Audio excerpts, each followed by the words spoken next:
kemarin kita sudah sampaikan mengenai bagaimana pernyataan dari Allah Subhanahu wa taala, ada orang-orang yang ingkar, yang tidak mau beriman kepada Allah, malah mengajak orang-orang yang beriman untuk ngikut dia, ya. Bahkan punya garansi pengen supaya dosa-dosa orang beriman ditanggung oleh dia.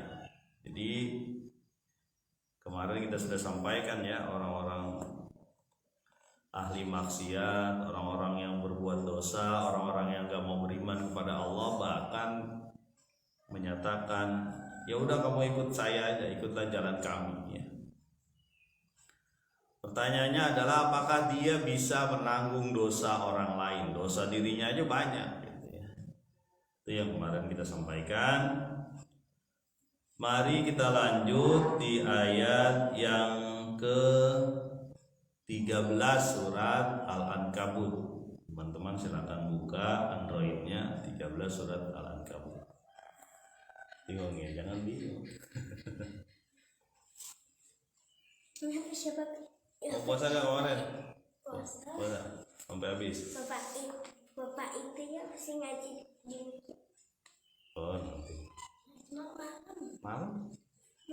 Hah? Setiap malam habis tarawih dia mah tuh lentur.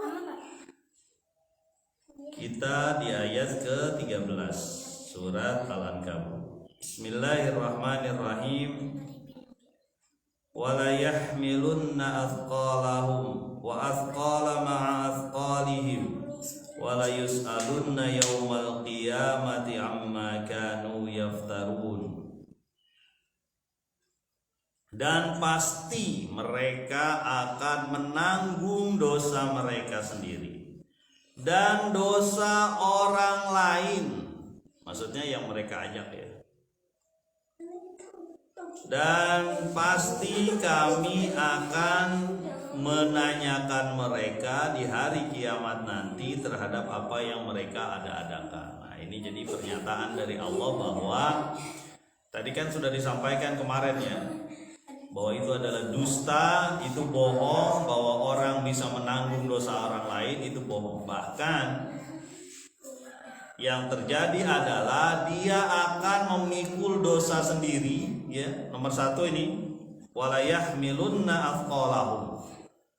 Mereka akan memikul dosa sendiri. Ditambah lagi nomor 2, ya. Wa athqala ma athqalihim. Dan dosa-dosa orang lain. Apa dosa-dosa orang lain? Dosa orang yang udah diajak menuju keburukan.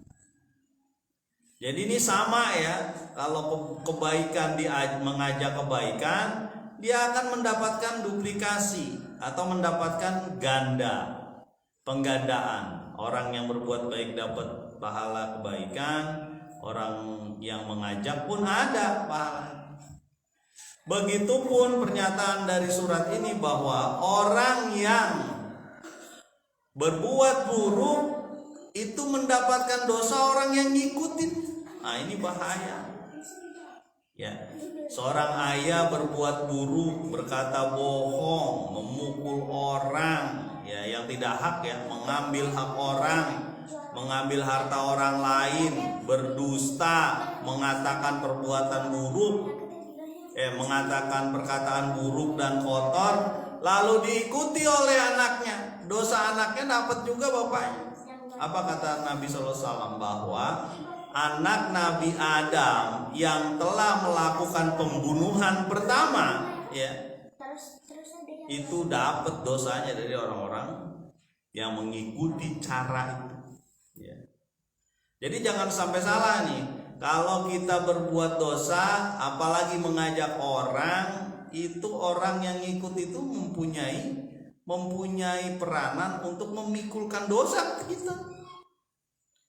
Kita berbuat nggak benar nih, diikuti sama anak kita, diikuti bahkan sama tetangga kita, diikuti. Itu aja dia berbuat nggak benar, saya mau kayak dia. Itu bisa terjadi, gitu. Jadi kalau kita berbuat nggak benar nih, berbuat jahat, terus teman kita ngikutin, itu bisa jadi dosa teman kita masuk juga kita gitu. Makanya hati-hati ya. Kalau orang berbuat nggak benar lalu diikutin sama orang lain, nah ini ada ayatnya ya, ma'athqalihim, dan orang lain ya, akan mengikuti. Makanya jangan berpikir bahwa kita begitu saja gampang ngikutin cara orang lain. Orang lain juga berbuat kayak gini nih, gitu. Jangan. Dari dulu sampai sekarang kita sudah melakukan tradisi ini. Misalnya ya, kalau ada tradisi yang nggak benar.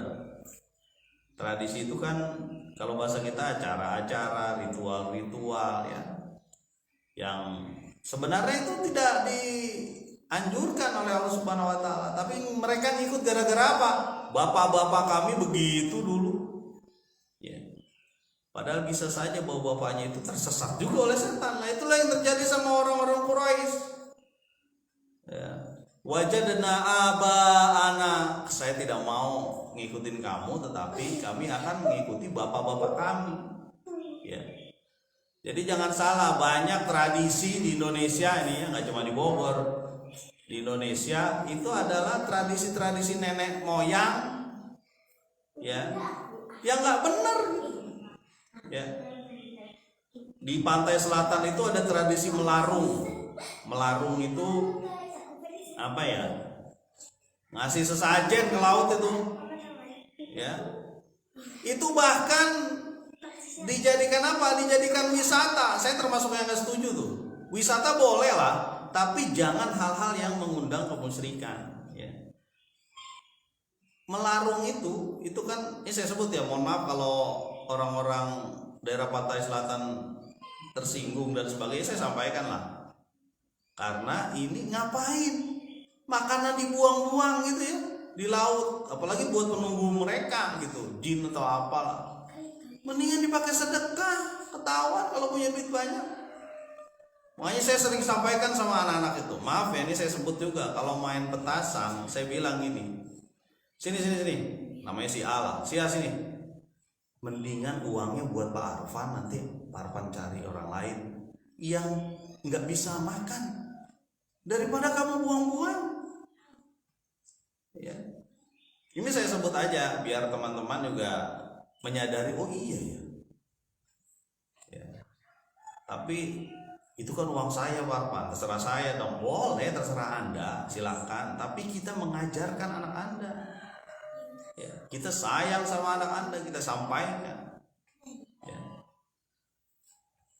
Jadi kita harus sampaikan nih teman-teman nih, pelan-pelan aja lah, nggak usah dimaki-maki, dimarahin, nggak boleh, jangan. Ya. Biar bagaimana dia anak saudara kita juga itu. Dia bukan anak saudara saya Pak Arman, dia anak tetangga saya, tetangga Anda Muslim, saudara Anda juga. Ya, sama itu. Kemudian wala yus'alunna yaumal qiyamati amma kanu yaftarun, nanti pasti akan kami tanyakan di hari kiamat apa yang mereka ada-adakan. Mereka ada-adakan itu maksudnya kemaksiatan. Ya. Ngaco itu kalau kita lihat bagaimana kaum Quraisy itu melakukan ritual Ka'bah, di Ka'bah itu haji, ngaco itu, nggak pakai baju, telanjang. Kita nggak kebayang ibu kita telanjang tawaf gitu, nggak mungkin. Tapi itu terjadi, ya. Di sekeliling Ka'bah itu ada sekitar 360 patung, ya. Dan di situ ada dukun-dukunnya itu. Dukunnya itu mendapat fungsi ekonomi itu, mendapat keuangan itu. Makanya kita perlu berhati-hati ketika ada orang atau ada lembaga ya memanfaatkan potensi keuangan umat untuk diri pribadi. Saya sampaikan ya. Kita harus berhati-hati kalau ada orang atau lembaga memanfaatkan potensi uang umat Islam untuk kantong pribadi. Ya, ada kepentingan pribadi di situ. Hati-hati ya. Kita perlu, Pak, pertanyaannya adalah gini. Kalau itu ternyata buat kehidupan dia tidak ada lagi pekerjaan kecuali mungkin ya berdakwah, menyampaikan pengajian. Nah itu boleh, ada sebagian ulama yang bolehkan, nggak masalah. Tapi kalau untuk menumpuk-numpuk harta ya itu kan sama aja dengan orang-orang ahli kitab waktu itu. Mereka mempunyai emas dan sebagainya banyak dari umatnya, tapi untuk menumpuk harta. Jadi kembali lagi di yaumil kiamah nanti akan ditanya oleh Allah apa yang mereka ada-adakan. Yang ngaco-ngaco itu ditanya, kenapa engkau membunuh anak? Saya berusaha untuk berkorban jadi lebih ini. Salah, nggak ada yang namanya qatalan nasa jami'a. Kalau orang membunuh sesatu orang itu seperti membunuh manusia seluruhnya. Itu kata Allah. Kata Rasulullah SAW. Jadi kalau orang yang tawuran lalu membunuh orang itu, ya itu saya yakin kalau nggak taubatin neraka itu. Kenapa? Kata Nabi SAW, orang yang membunuh dan dibunuh kalau lagi ribut nih, itu dua-duanya di neraka. Yang membunuh itu kalau yang membunuh iya ya Rasul, karena orang bisa terbunuh lah. Kalau yang terbunuh lah dia kan mau membunuh. Dia mau membunuh orang itu. Makanya kalau orang beriman dengan baik, mendapat pengajaran agama yang bagus, nggak mungkin ngikut tawuran, nggak mungkin. Ya, makanya penting bagi kita nih, bapak dan ibu-ibu untuk segera mengajak anak-anaknya, termasuk mengajak dirinya untuk menuju Allah Subhanahu Wa Taala. Ini momen Ramadan ya, alhamdulillah. Ya, kalau bisa televisi itu isinya kegiatan keagamaan aja, bisa gak? Bisa gak? Isinya apaan tuh? Isinya ada film. Film? Hah? Kartun juga ya. Susah yang apa namanya? Isinya agama semua nggak bisa ya. Ada juga kan TV agama. Oh dia TV kabel ya. Dia nggak ada di TV. Ah ada? Ini bukan. Ada orang Malaysia iklanin sampo tapi samponya kecil banget. Oh sampo. Pakainya jadi rambutnya. Oh rambutnya dihilangin. Kerudungnya yang disampoin. Oh iya. Ada aja. Jadi memang sulit ya kalau untuk merubah TV jadi isinya dakwah semua, susah ya Cah? Susah ya? Nggak bisa tuh. Mudah-mudahan nanti nih jadi pengusaha TV tapi isinya dakwah ya Restu ya? Isinya dakwah, isinya cerita-cerita Nabi, bener ya? Bisa jadi kan? Pagi-pagi suka ada gitu Nabi Muhammad. Nabi Muhammad ya? Hafalan banyak. Tapi pagi doang biasanya kan? Sore ada. Siangnya selama 6-8 jam? Nggak ada. Memang agak berat ya. Dan cukup mahal untuk apa namanya dakwah media lewat TV misalnya. Kita lanjut di ayat yang ke-14. Nah ini kisah seseorang, salah satunya adalah ujian-ujian yang terjadi ketika menyeru kepada kebaikan. Salah satunya adalah kisah Nabi Nuh. Ini ada nih ya di ayat ini. Walaqad arsalna Nuhan ila qaumihi falabitha fihim alfasanatin illa khamsina ama fa akhadhahumut tufanu wa hum dzalimun.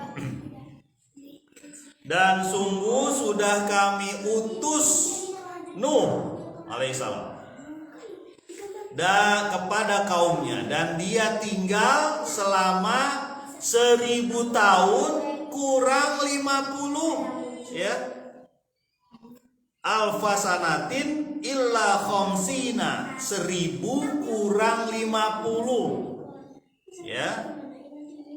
Fa'akhadhahumut tufan, lalu mereka dikirimkan tufan, angin dan sebagainya ya, ada hujan sehingga banjir.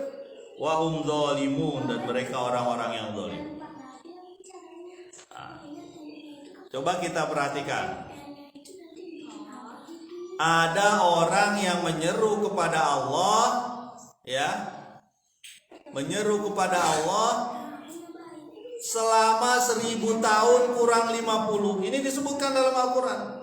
Jadi usianya Nabi Nuh disebutkan ratusan tahun, mungkin 950 tahun ya.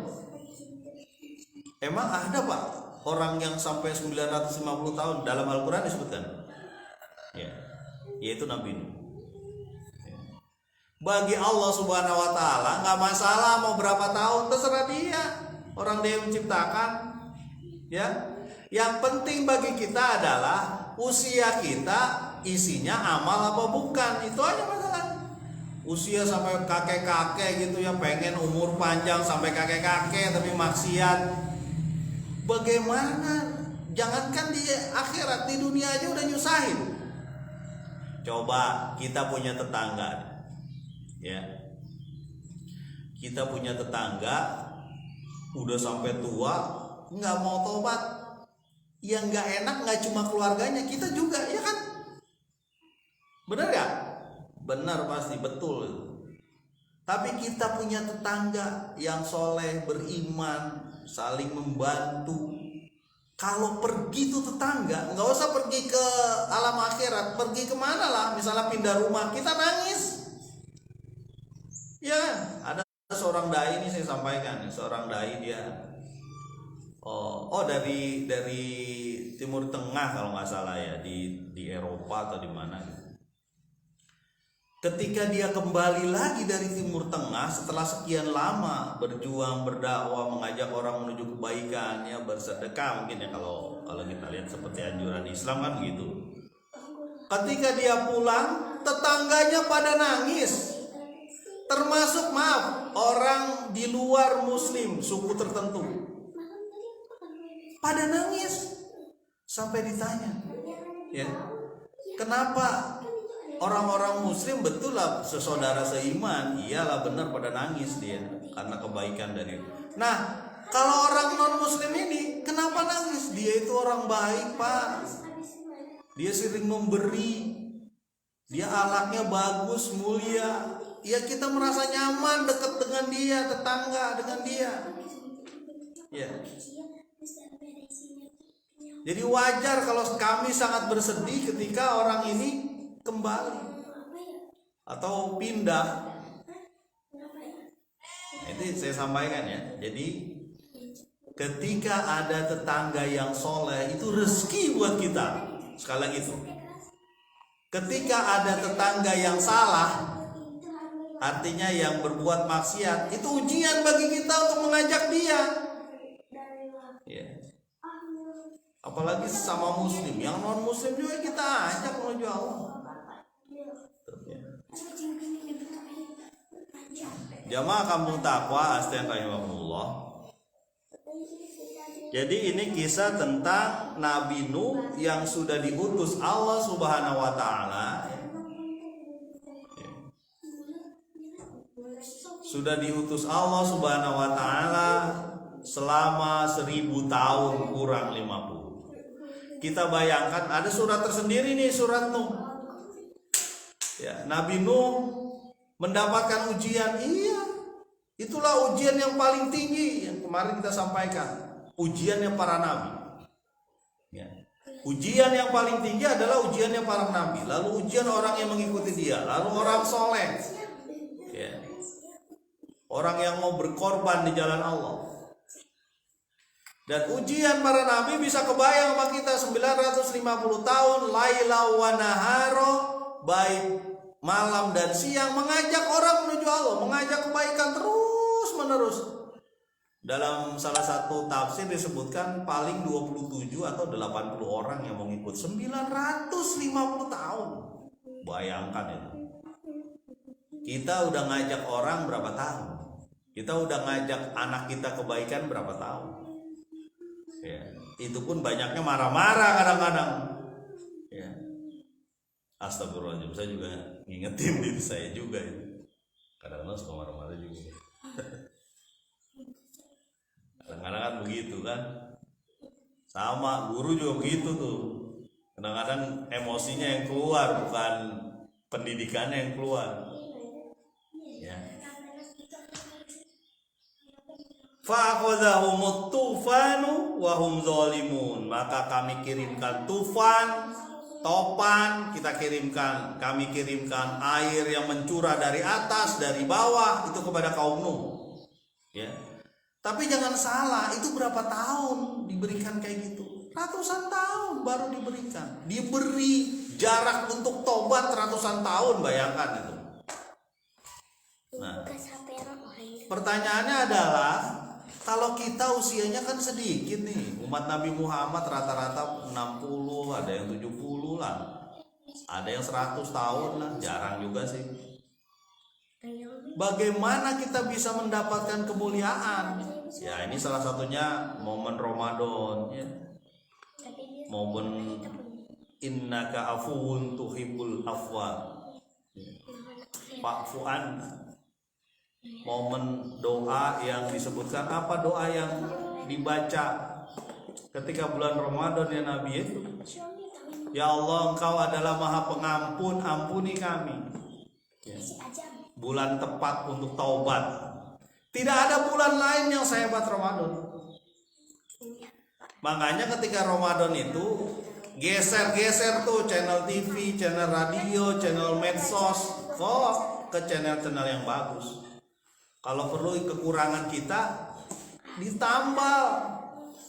Kurang bisa baca Al-Quran, belajar baca Al-Quran. Kurang bisa baca sholat, belajar sholat. Saya kan udah tua Pak, lagi pula banyak kerjaan. Anda tua tapi umur Anda masih ada. Umur kita masih ada. Jangan sampai kita menyesal. Ya. Itu di mana, di makam kita itu banyak orang yang pengen naik ke atas, balik lagi ke dunia, itu banyak itu.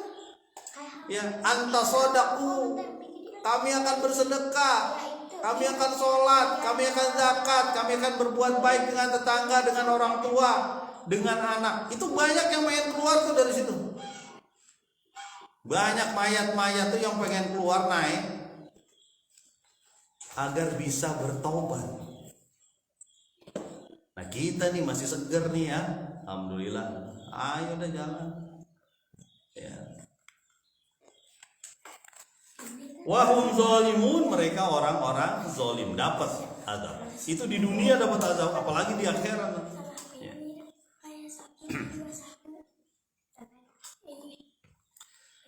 Ayat ke-15, fa'anjainahu wa ashabas safinati wa ja'alnaha ayatan lil alamin. Lalu kami selamatkan dia, Nuh, dan ashabas safinati, penghuni atau penumpang safina, kapalnya, ya.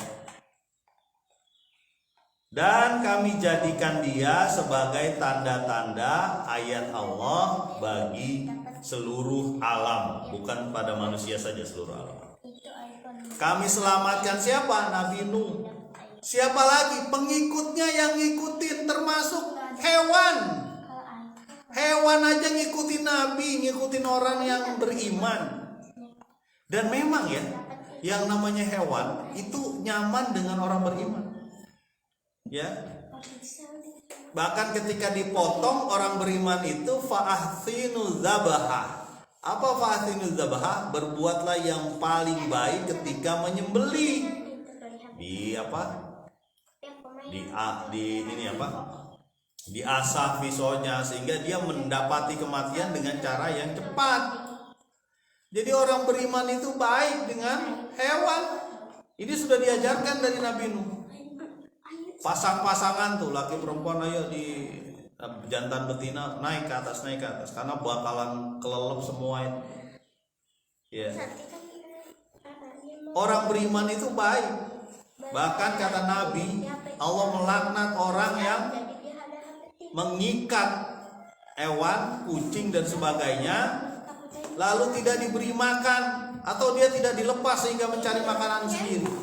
Ya. Makanya saya sering mengingatkan anak-anak, ketika anak-anak megang kadal, megang bunglon, megang papatong, capung, diikat talinya, saya ingetin ya. Ini teman-teman harus ngingetin, ya. Kamu juga mesti tahu nanti, Caca. Nah, kalau ada temen yang apa, yang megang bunglon, lepasin, kasihan nanti ibunya nyari. Jangan-jangan dia ibunya, anaknya nyari. Kalau kamu, ibu kamu diikat gitu, mau gak? Gitu mesti. Kayak gini, dapat jangan misalkan kan tidak peduli kalau ada itu loh, pasti masuk itu loh, nanti dapat juga di sana. di neraka gitu nanti. Gitu ini Natasha. Disampaikan. Biawak ya. Nah, macam-macam Dijadiin tuh. peliharaan sama dia. Jadi Tarik-tarik. jangan sampai itu benar. Jangan sampai hewan-hewan itu jadi sengsara gara-gara manusia. Kalau orang mukmin nggak begitu, ya. Kalaupun membunuh, kalau dia membahayakan, ya. Ada hewan-hewan yang dianjurkan untuk membunuh. Ada anjing galak, kemudian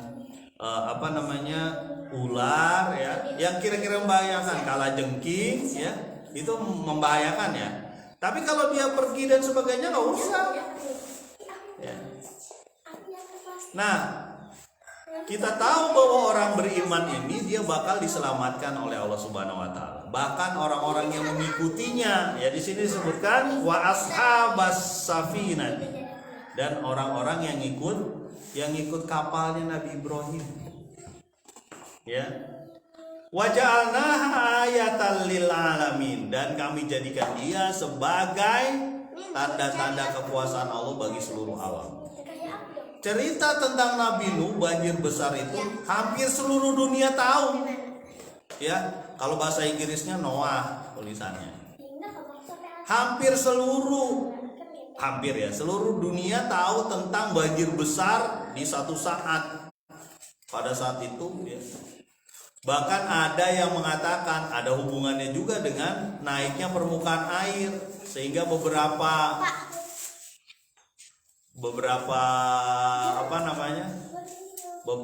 daratan terendam, ya, hingga sekarang. Ketika surut lagi ada danau-danau di mana-mana gitu. Ya. Tapi itu adalah dugaan saja. Allah yang tahu, ya. Dan ini adalah ujian-ujian yang bakal terjadi bagi orang-orang beriman. Contohnya di sini disebutkan nabi, ya. Dan orang-orang yang mengikuti Nabi Nuh sama diejek juga, mungkin sebagian disiksa juga, sama seperti kasusnya Nabi Muhammad SAW berhadapan dengan Quraisy, ya, sampai menyumbangkan nyawa orang-orang. Ya. Kita kadang-kadang punya penderitaan ini diupload di medsos, ya. Kayaknya penderitaan itu kita paling berat, ya. Paling berat gitu. Padahal kita belum penderitaan mengajak orang menuju Allah. Ya. Ini masih penderitaan pribadi. Pertanyaannya memang ada plus minus. Ada yang mengatakan diupload supaya orang berdoa kepada dia, minta doa orang lain. Itu plus minus lah, setiap orang bisa berbeda-beda. Ya. Mudah-mudahan kita bisa dapat manfaat dari Al-Quran yang kita sampaikan, sehingga kita ingat bahwa kita bakal dapat ujian. Jangan salah, namanya surga kan VIP, very important person, orang-orang tertentu yang sangat penting saja yang bisa dapat ke surga. Makanya kita harus merasakan bahwa kita jadi orang penting di mata Allah, bukan di mata manusia. Di mata Allah kita penting. Kalau perlu disebut-sebut nama kita, itu yang kita kehendaki, disebut nama kita oleh Allah. Wah, itu luar biasa, ya. Mudah-mudahan kita semua mendapatkannya. Subhanakallahumma wa bihamdika asyhadu an la ilaha illa anta astaghfiruka wa atubu ilaik. Assalamualaikum warahmatullahi wabarakatuh.